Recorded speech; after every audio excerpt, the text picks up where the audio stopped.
Assalamualaikum warahmatullahi wabarakatuh. Bapak dan Ibu, kita akan kembali lagi membahas tentang UP. Nah, materi kita kali ini adalah studi kasus. Bentuknya adalah uraian. Bapak dan Ibu sekalian, sebelum kita membahas tentang studi kasus, kita akan terlebih dahulu membahas tentang kompetensi lulusan mahasiswa yang ingin dicapai dalam kegiatan PPG ini. Nah, kompetensi lulusan PPG yang pertama diharapkan mahasiswa mampu melaksanakan tugas keprofesian sebagai pendidik yang menjunjung tinggi nilai-nilai Pancasila dan etika profesi, serta berjiwa kewirausahaan. Yang kedua, mampu merumuskan tujuan pembelajaran dan indikator yang mencakup aspek sikap, pengetahuan, dan keterampilan untuk mengembangkan peserta didik sesuai dimensi profesi pelajar Pancasila. Yang ketiga, diharapkan mahasiswa mampu menganalisis struktur dan alur materi ajar untuk merencanakan, menetapkan, dan mengevaluasi pembelajaran sesuai karakteristik peserta didik. Berikutnya, mampu merancang pembelajaran secara terstruktur, berkesinambungan dengan pendekatan yang relevan, dan memadukan materi ajar, pedagogi, dan teknologi. Selanjutnya, kompetensi lulusan yang kelima diharapkan mahasiswa mampu melaksanakan pembelajaran berpusat pada peserta didik dengan menghadirkan lingkungan belajar yang aman dan nyaman untuk mewujudkan profil pelajar Pancasila secara akomodatif, adaptif, dan progresif terhadap perkembangan zaman. Yang keenam, mahasiswa mampu mengevaluasi pembelajaran sesuai dengan perkembangan peserta didik, kurikulum, dan lingkungan belajar untuk meningkatkan kualitas pembelajaran secara berkelanjutan. Yang ketujuh, mahasiswa mampu melakukan refleksi secara komprehensif konten, pedagogi, dan teknologi dalam merencanakan, melaksanakan, dan mengevaluasi pembelajaran untuk meningkatkan kualitas pembelajaran secara berkelanjutan. Yang terakhir, mahasiswa mampu mengembangkan diri secara berkelanjutan sebagai profesional guru. Bapak dan Ibu sekalian, kita akan melihat distribusi soal UP Bapak dan Ibu. Nah, untuk soal UP akan dibagi atas 3 item Bapak dan Ibu. Ada SCT, ada PCK, dan ada nantinya studi kasus. Untuk SCT itu 10 soal Bapak dan Ibu. Sementara untuk PCK itu terdiri dari 50 soal Bapak dan Ibu. Nah, sementara untuk studi kasus pengembangan diri ini yang merupakan kompetensi lulusan yang ke-8 ini terdiri dari 4 soal Bapak dan Ibu. Waktunya berapa lama untuk mengerjakannya Bapak dan Ibu? 30 menit Bapak dan Ibu waktunya. Jadi pada tahapan ini di studi kasus soalnya ada 4 berbentuk uraian dan waktu yang diberikan adalah 30 menit. Bapak dan Ibu, nah ini yang tadi kita sudah jelaskan bahwa SCT 10 soal dan untuk PCK itu terdiri dari 50 soal, sementara studi kasus yang akan kita bahas kali ini terdiri dari 4 soal. Untuk pembahasan SCT dan PCK dapat dilihat di video yang lainnya Bapak dan Ibu. Bapak dan Ibu, kita akan membahas tentang studi kasus reflektif. Studi kasus reflektif adalah sebuah metode yang mengulas masalah yang terjadi di dalam kelas melalui kacamata refleksi. Nah, apa saja kegiatan yang terjadi di dalam kelas? Dalam kelas, sebelumnya kita melakukan perencanaan dalam pembelajaran, pelaksanaan, kemudian ada yang namanya penilaian. Setelah kita melakukan ketiga ini Bapak Ibu, kita selanjutnya masuk ke dalam tahap refleksi pembelajaran. Nah, di sini bukan sekedar menceritakan pengalaman, tetapi juga diminta untuk menggali apa yang terjadi. Jadi yang dilakukan di refleksi di sini adalah kita melihat apa yang terjadi, mengapa hal itu terjadi, bagaimana itu terjadi, dan apa yang bisa dipelajari dari situ.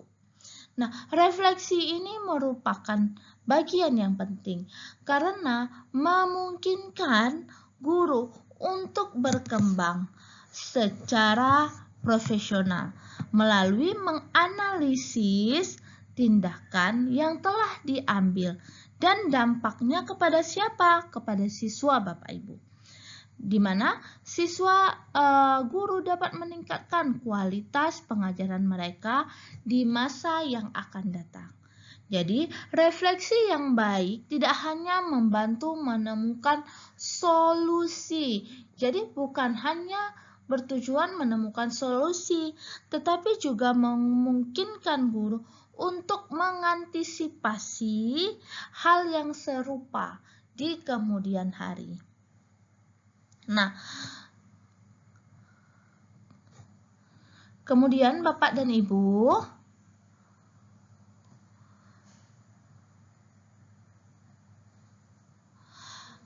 jadi kasus refleksi ini harus didasarkan pada apa? Harus didasari oleh ini semua Bapak Ibu, kegiatan ini, refleksi ini harus didasari pada pengalaman nyata Bapak Ibu.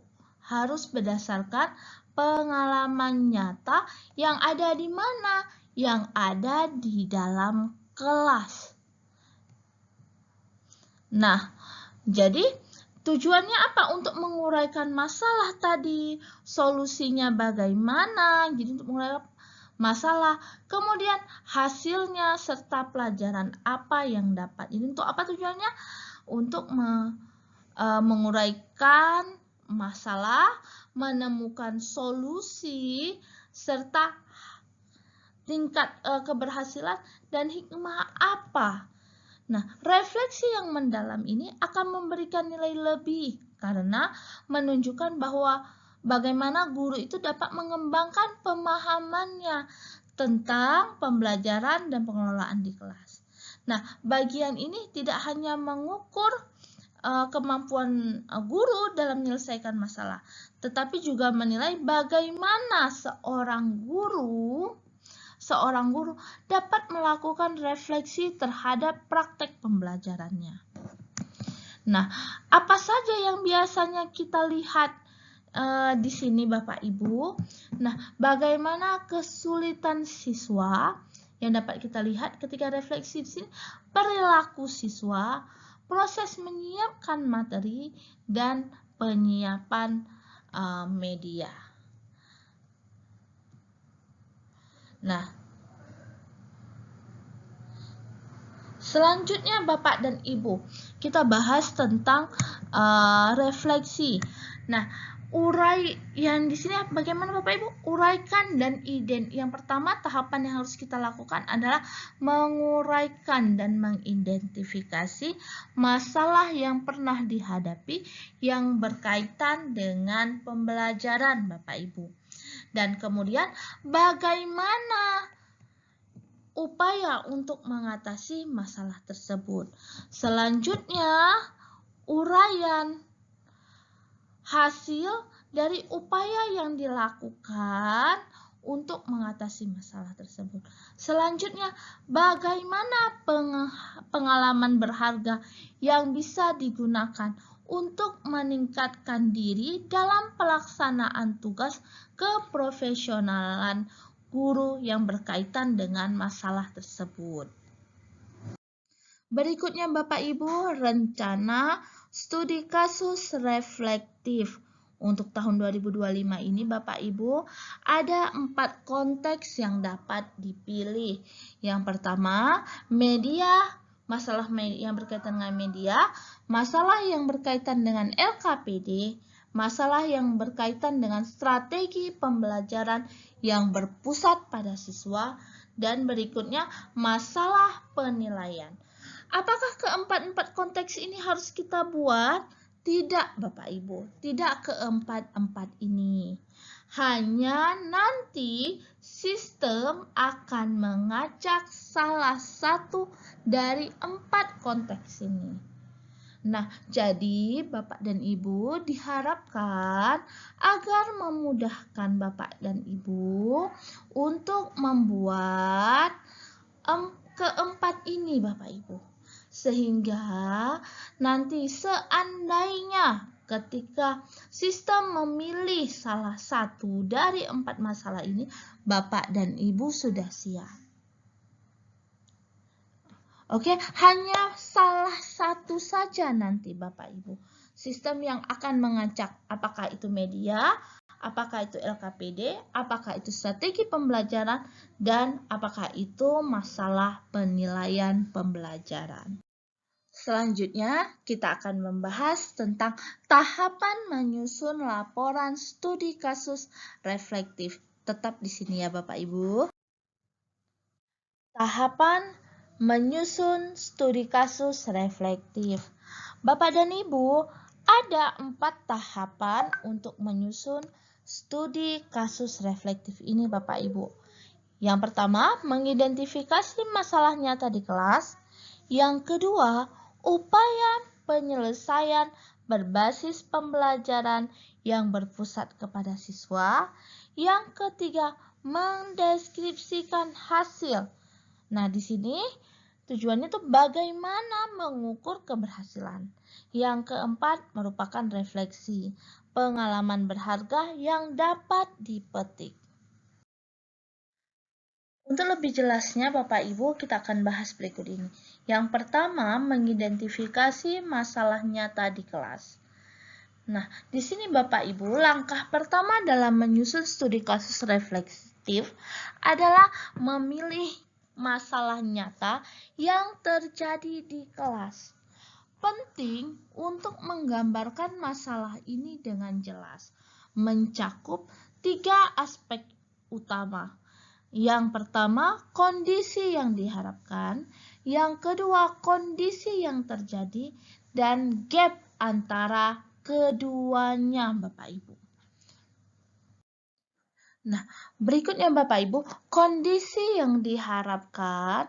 Di sini, misal seorang guru, Anda tentu memiliki standar atau harapan tertentu terhadap proses dan hasil pembelajaran. Misalnya, Anda berharap siswa memahami dan mengaplikasikan konsep pecahan dengan benar setelah beberapa kali pertemuan. Nah, kondisi yang terjadi pada kenyataannya beberapa siswa memiliki kesulitan memahami materi.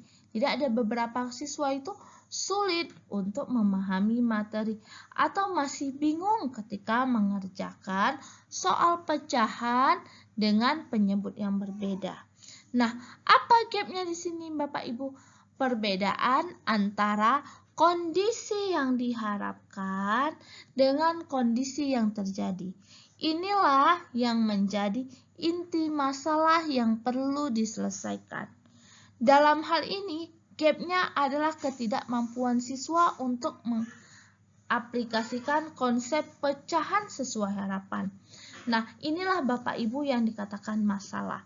Jadi Bapak Ibu dari sini dapat kita pahami bahwa masalah adalah kesenjangan antara harapan dengan kenyataan. Harapannya kita mau nilai membaca siswa tinggi. Tapi pada kenyataannya nilai membaca siswa itu rendah. Maka disinilah terjadi masalah. Inilah terjadi yang namanya gap, Bapak Ibu. Apa gapnya di sini, Bapak Ibu? Ketidakmampuan siswa dalam membaca.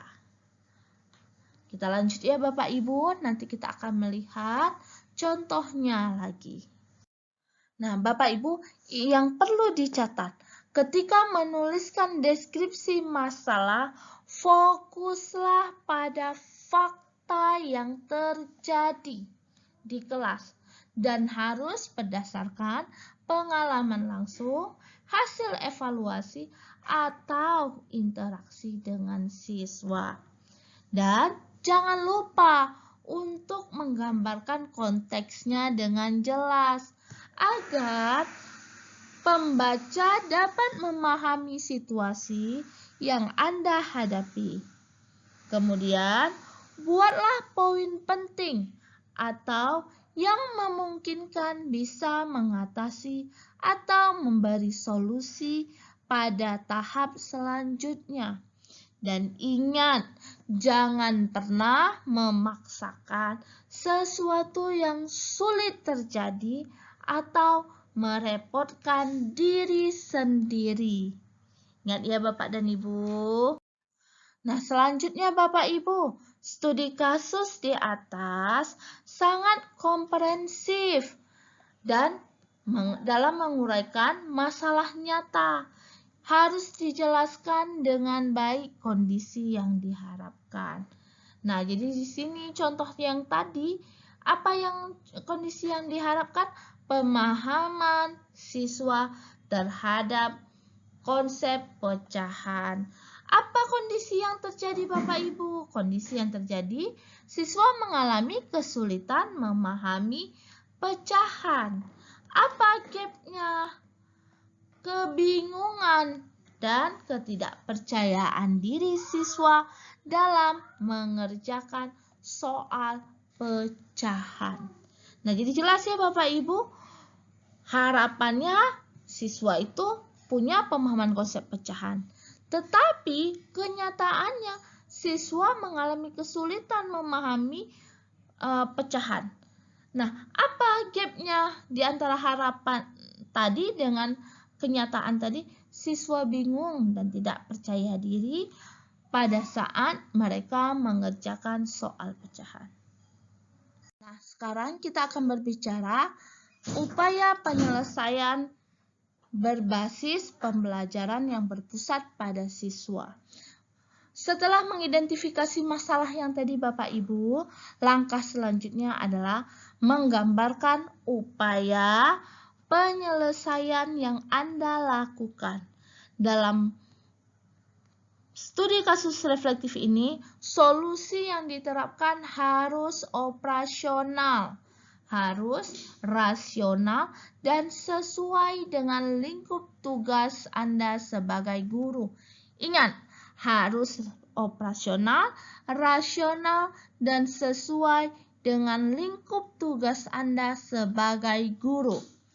Salah satu prinsip yang harus dipegang dalam menyelesaikan masalah di kelas adalah pembelajaran yang berpusat pada peserta didik.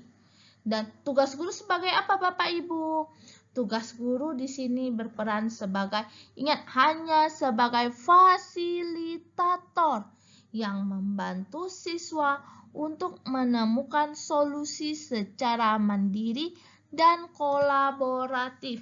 Ingat ya Bapak Ibu, pesannya di sini, gurunya hanya sebagai fasilitator dan pembelajarannya berpusat kepada siswa, di mana siswa di sini sebagai pusat dari proses pembelajaran.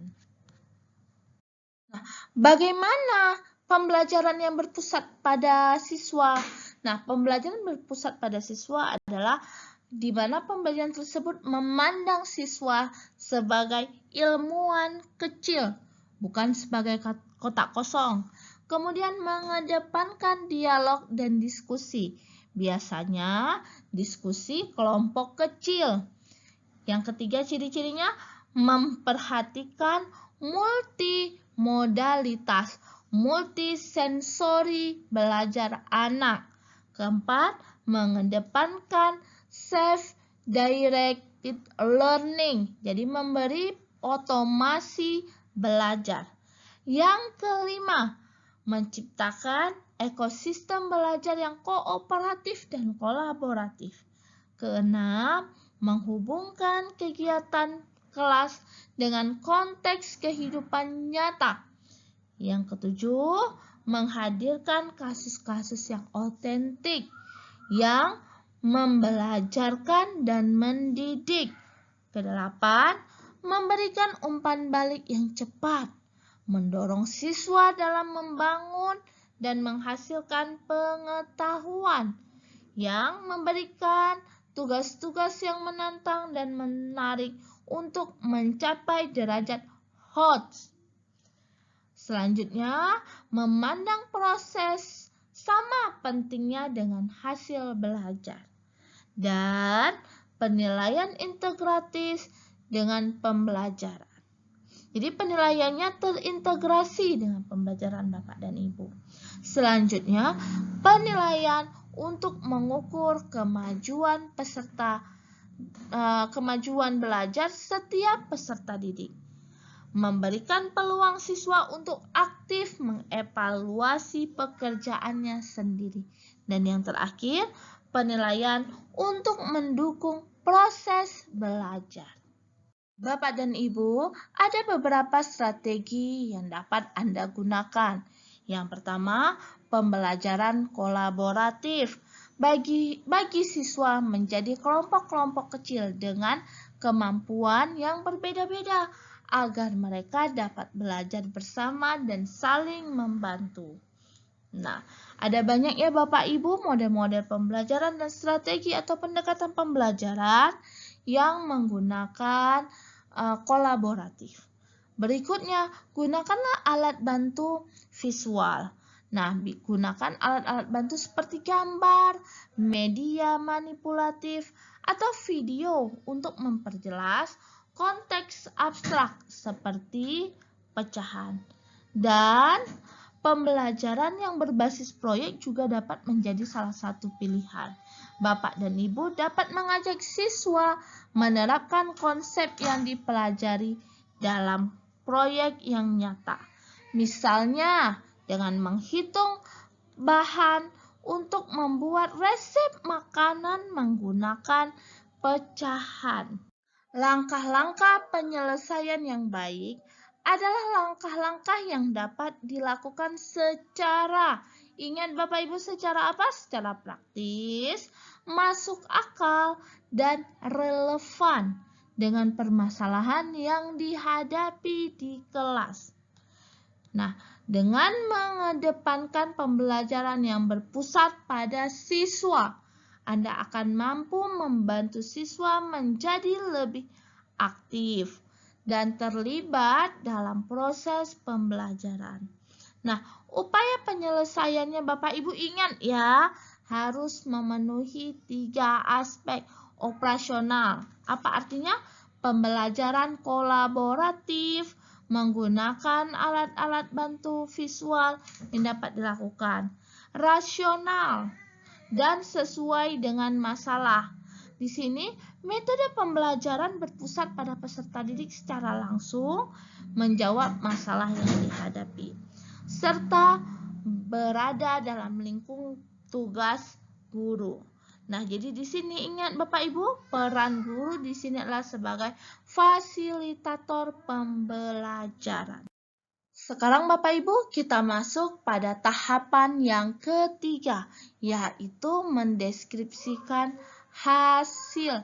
Bagaimana mengukur tingkat keberhasilan. Nah, ini merupakan setiap upaya penyelesaian harus disertai dengan evaluasi dan pengukuran hasil ya Bapak Ibu. Ini menjadi bagian penting dalam studi kasus reflektif. Karena apa? Karena menunjukkan efektivitas solusi yang telah diambil.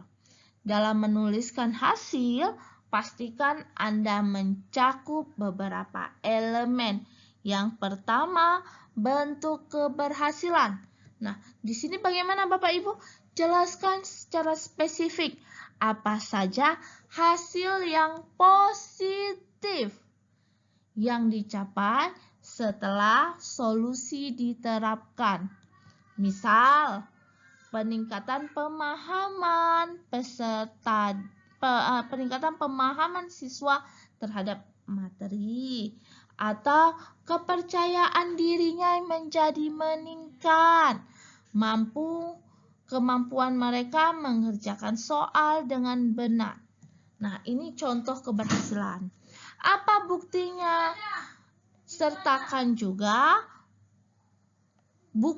data atau fakta yang mendukung keberhasilan. Ini bisa berupa hasil evaluasi siswa, pengamatan langsung selama pembelajaran, atau dengan menggunakan umpan balik dari siswa.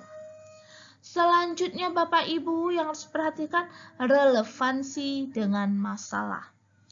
Jelaskan bagaimana hasil ini berkaitan langsung dengan masalah yang telah diidentifikasi sebelumnya.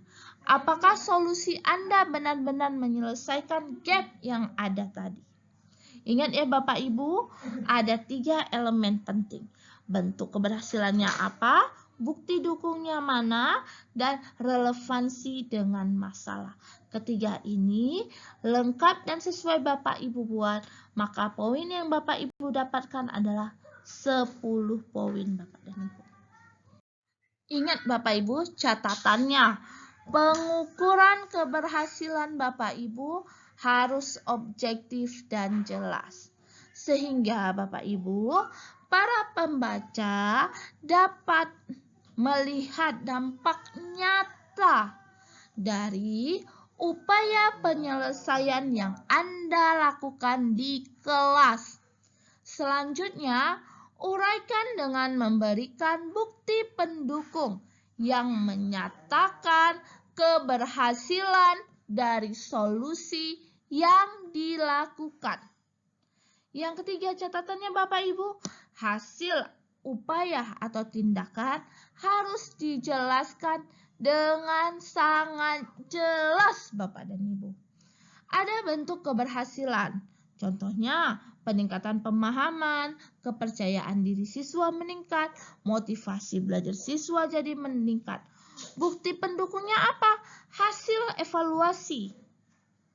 Serta perubahan apa yang terjadi? Siswa lebih aktif, siswa mampu menyelesaikan soal, siswa berani bicara di depan. Nah, itu contoh perubahannya. Nah, semua ini sangat masuk akal dan sesuai dengan masalah yang kita hadapi tadi. Masalah apa tadi? Pemahaman konsep yang contoh yang lalu. Ya Bapak Ibu ya. Nah, tahapan selanjutnya Bapak Ibu, refleksi. Pengalaman berharga yang bisa dipetik. Nah, refleksi adalah inti dari studi kasus reflektif ini Bapak Ibu. Jadi refleksi adalah inti dari studi kasus reflektif ini. Pada bagian ini Anda harus menggambarkan pengalaman berharga yang bisa dipetik dari kasus yang diambil. Refleksi yang baik harus memuat 3 elemen utama. Yang pertama, cara menyelesaikan masalah. Kedua, antisipasi masalah di masa depan. Kemudian, peningkatan kualitas penanganan masalah. Kita uraikan yang pertama. Cara menyelesaikan masalah. Apa yang Anda pelajari tentang cara terbaik menyelesaikan masalah di kelas? Misalnya, Anda mungkin menyadari bahwa metode pembelajaran kolaboratif lebih efektif dibandingkan ceramah. Nah, yang berikutnya, antisipasi masalah. serupa di masa depan. Di sini Anda harus menguraikan bagaimana Anda mengantisipasi atau menangani masalah serupa yang terjadi lagi. Apakah ada tindakan pencegahan yang bisa Anda ambil? Nah, untuk peningkatan kualitas penanganan masalah, di sini yang Anda uraikan adalah bagaimana pengalaman ini membantu Anda meningkatkan kemampuan mengelola kelas dan menyelesaikan masalah. Refleksi ini harus mengarah kepada pengembangan profesional yang berkelanjutan, Bapak dan Ibu. Nah, ingat ya Bapak Ibu, catatannya juga ada. Nah, melalui refleksi, Anda tidak hanya melihat hasil akhir, tapi juga mengevaluasi proses yang telah Anda lalui. Ini adalah momen penting bagi setiap guru untuk terus memperbaiki kualitas pengajaran mereka. Pengalaman berharga yang penting yang dipetik harus memuat 3 aspek. Ingat Bapak Ibu, ada 3 aspek. Cara menyelesaikan.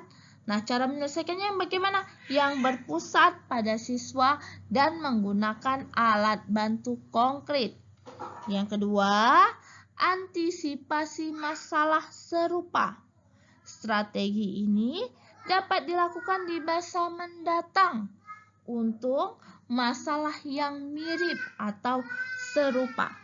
Yang ketiga, Bapak Ibu, peningkatan kualitas penanganan masalah. Apa yang dimaksud di sini? Meningkatkan keterampilan reflektif guru dan kemampuan siswa dalam bekerja kolaboratif. Studi kasus reflektif ini mendapat penilaian maksimal sesuai dengan rubrik yang ada. Semua aspek yang dinilai telah dijelaskan dengan sangat baik dan mendalam, mencakup semua elemen penting dari mendeskripsi masalah, mulai dari upaya penyelesaian, hasil tindakan, hingga pengalaman yang berharga dipetik. Ingat Bapak Ibu, ada 3 di sini yang harus aspek yang harus dibuat: cara menyelesaikan, antisipasi, dan peningkatan kualitas penanganan masalah. Oke Bapak dan Ibu, sekarang kita akan lihat contoh laporan studi kasus reflektif. Sekarang kita lihat yang pertama, mengidentifikasi masalah. Deskripsi masalahnya. Pada awal semester, saya mengajar kelas 5 SD dengan topik operasi bilangan pecahan. Setelah beberapa kali pertemuan, saya menemukan bahwa beberapa siswa kesulitan dalam memahami konsep. Jadi pemahamian konsep siswa dalam penjumlahan dan pengurangan pecahan dengan penyebut berbeda. Meskipun saya sudah menjelaskan beberapa kali, beberapa siswa masih bingung dan tidak percaya diri saat mengerjakan soal. Saya melihat ini dari hasil evaluasi harian dan pengalaman ketika siswa melakukan latihan di kelas. Nah, jadi di sini Bapak Ibu, apa harapan dari guru ini? Harapannya adalah siswa dapat memahami pemahaman konsep penjumlahan dan pengurangan. Nah, tetapi apa yang terjadi kenyataannya? Siswa bingung dan tidak punya percaya diri. Nah, dari mana gap ini terlihat? Hasil evaluasi harian dan pengamatan. Oke, Bapak Ibu ya, ini contohnya ya Bapak Ibu untuk masalah. Untuk yang kedua, bagaimana upaya penyelesaiannya? Upaya penyelesaiannya Untuk mengatasi masalah tersebut, saya memutuskan untuk mengubah pendekatan pembelajaran yang lebih memfokuskan pada metode pembelajaran yang berpusat pada peserta didik. Saya membuat kelompok belajar kecil di mana setiap kelompok terdiri dari siswa dengan kemampuan yang berbeda. Setiap kelompok diberi tugas untuk memecahkan masalah pecahan dengan bimbingan minimal dari saya. Siswa diajak untuk berdiskusi dan saling mengajari satu sama lain. Selain itu, saya menggunakan alat bantu visual seperti potongan kertas berbentuk lingkaran yang dibagi menjadi beberapa bagian untuk membantu siswa memahami konsep pecahan secara konkret. Saya juga mengadopsi pendekatan pembelajaran berbasis proyek, di mana siswa diminta untuk membuat proyek mini yang melibatkan penggunaan pecahan dalam kehidupan sehari-hari, seperti resep masakan atau pengukuran benda di rumah.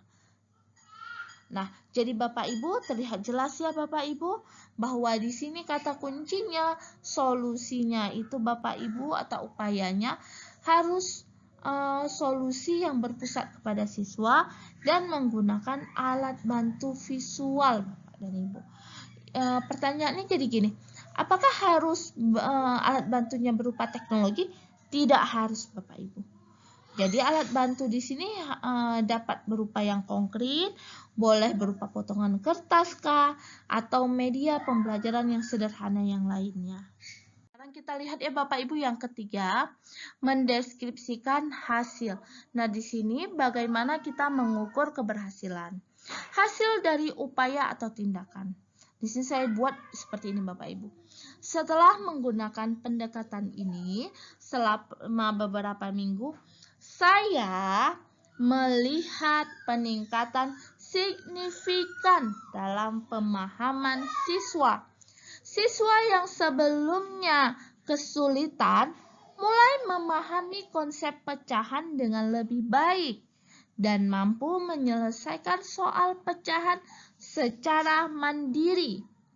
Mereka juga lebih percaya diri dalam menjelaskan langkah-langkah pengerjaan di depan kelas. Hasil evaluasi menunjukkan adanya peningkatan nilai rata-rata kelas pada topik pecahan. Siswa juga menjadi lebih aktif dalam belajar, menunjukkan inisiatif untuk bertanya dan berdiskusi dengan teman-teman mereka. Mereka tidak hanya belajar dari saya sebagai guru, tetapi juga dari teman sebaya mereka.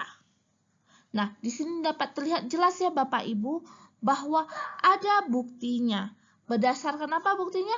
Hasil evaluasi Bapak dan Ibu. Evaluasi apa? Nilai rata-rata kelas. Dan apalagi siswa menjadi lebih aktif. Nah, tahapan yang keempat, refleksi. Pengalaman yang berharga yang bisa dipetik. Nah, apa yang saya tulis di sini Bapak Ibu? Saya buat seperti ini Bapak Ibu. Dari pengalaman ini, saya menyadari bahwa pembelajaran yang berpusat pada peserta didik dapat memberikan dampak positif yang besar pada hasil belajar siswa dengan memberikan kesempatan kepada siswa untuk belajar secara kolaboratif dan menggunakan alat bantu visual yang konkret. Mereka dapat memahami konsep yang abstrak dengan lebih mudah. Pengalaman ini mengajarkan saya untuk selalu terbuka terhadap berbagai pendekatan pembelajaran untuk selalu fokus pada kebutuhan siswa. Penggunaan alat bantu yang konkret dan pembelajaran berbasis proyek juga terbukti efektif dalam meningkatkan pemahaman siswa terhadap materi yang dianggap sulit. Pengalaman ini juga mengingatkan saya bahwa setiap siswa memiliki kecepatan belajar yang berbeda. Dan penting bagi saya sebagai guru untuk selalu mencari cara agar semua siswa dapat mengikuti pembelajaran dengan baik. Oke, jelas ya Bapak Ibu ya. Di sini Bapak dan Ibu harus menguraikan pengalaman yang berharga apa yang dapat Bapak Ibu ambil dari masalah yang telah Bapak Ibu selesaikan. Jelas ya Bapak Ibu ya contoh yang tadi. Nah, jika nanti ada Bapak Ibu yang masih ingin kesulitan atau ingin bertanya, silahkan tulis di kolom komentar. Nah, sekarang kita akan masuk pada rubrik penilaian studi kasus reflektif. Nah, Bapak dan Ibu sekalian, ini merupakan rubrik penilaian studi kasusnya Bapak Ibu. Nah, Bapak dan Ibu dapat melihat bahwa yang ini untuk masalah, yang ini untuk cara menyelesaikan masalah, ini bukti dari penyelesaian masalah, dan ini untuk poin pengalaman yang dapat dipetik tadi. Nah, lihat Bapak Ibu, jika Bapak Ibu memuat 3 unsur aspek penting dari yang kita bicarakan tadi, poin Bapak Ibu itu berada pada rentang 9 dan 10 Bapak Ibu. Ingat ya Bapak Ibu, ada 3 poin penting yang ketika mendeskripsikan masalah atau menguraikan masalah nyata, itu Bapak Ibu harus memperhatikan kondisi yang diharapkan bagaimana atau harapan, kemudian kondisi yang terjadi kenyataannya, dan gap-nya apa. Nah, untuk upaya penyelesaiannya Bapak Ibu yang harus diingat adalah 3 aspek. Yang pertama, hal operasional dapat dilakukan. Solusi penyelesaian yang Bapak Ibu buat adalah sesuatu yang dapat dilakukan. Yang kedua, rasional dan sesuai dengan masalah. Jangan nanti masalahnya pemahaman konsep, Bapak dan Ibu membuatkan solusinya itu pemecahan masalah. Itu sudah berbeda ya Bapak Ibu ya. Kemudian yang ketiga, dalam lingkup tugas sebagai guru. Berikutnya, pada hasil atau upaya tindakan.